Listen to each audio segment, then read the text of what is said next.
romantic love through the shameless filter.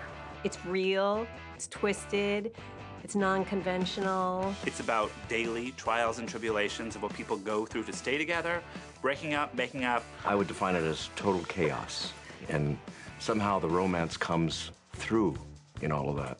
The Gallaghers don't have a lot of time for love, but they seem to have a lot of time for sex. You very rarely see our cliche, you know, two people kissing in the street under raindrops. I don't think Happily Ever After comes without messiness and a tremendous amount of work. And on Shameless, we sort of, often we skip right to the messiness. I do think that romantic love is more difficult the closer you're living to the poverty line, because I think everything is more difficult the closer you're living to the poverty line.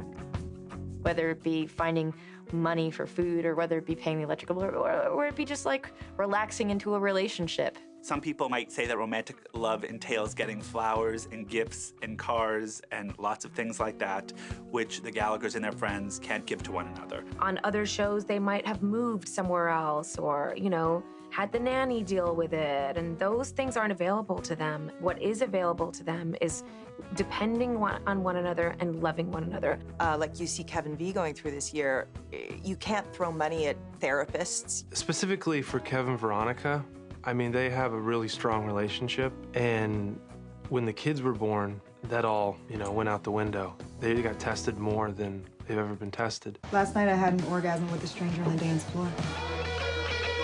Wait, what? That's how horny I am. You know what that orgasm was? Cry for help from my coochie saying things ain't right at home. Generally, you see the mom who bonds with the babies and sort of, for lack of a better word, deprives the man of any sort of sexual activity because they've given so much attention to the kids. In this case, which is really lovely, it's Kev who is the paternal and maternal force in the house. And she didn't react as a mother the way she assumed she would have.